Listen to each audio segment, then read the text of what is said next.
વરસાદને લીધે ગાડી 3-4 દી બંધ પડી હતી. આપડા ગેરેજ વાળા ભાઈબંધને ઘરે બોલાવે ને આપડા ભાઈબંધને રિપેરિંગ કરી દીધી ને માંડ ગાડી શરૂ થઈ. તો કેમ છો બધા મિત્રો? મજામાં જ છો? આપડા નવા મિની વ્લોગમાં તમારું બધાનું સ્વાગત છે. જે આપણે નિશાળે જે આવ્યા ઘરે આવવાને મોટી દુકાને બેવા બોલાવ્યો એટલે મોટી દુકાને ધ્યાન રાખવા આવતા રહ્યા. દુકાને તો આપણે સુરત વાળા કાકા આવ્યા હતા, એમને વ્લોગમાં લઈ લીધા. આપડા કાકા કે પાણીપુરી ખાવી એટલે પાણીપુરી ખાવા આવતા રહ્યા. બોટાદમાં એક ધારો વરસાદ આવ્યો એની લીધે આપણી ગાડી બંધ પડી ગઈ એટલે આપડા ગેરેજ વાળા ભાઈબંધને ઘરે બોલાવ્યા ને આપડા ભાઈબંધે તો ગાડી રિપેરિંગ કરી દીધી.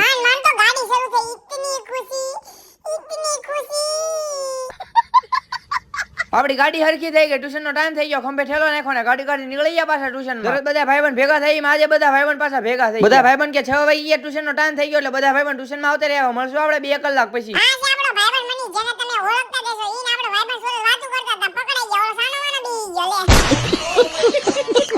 જેવું થઈ ગયું ને બધા ભાઈબંધ ટ્યુશન માંથી છૂટી ગયા. ગાડી કાઢી નીકળી ગયા બધા ભાઈબંધ પાછા ઘર બાજુ. ઘરે આવવાને મોટી દુકાને ધ્યાન રાખો બેહી ગયા. તમે બધા ફોલો તો કરી નાખો.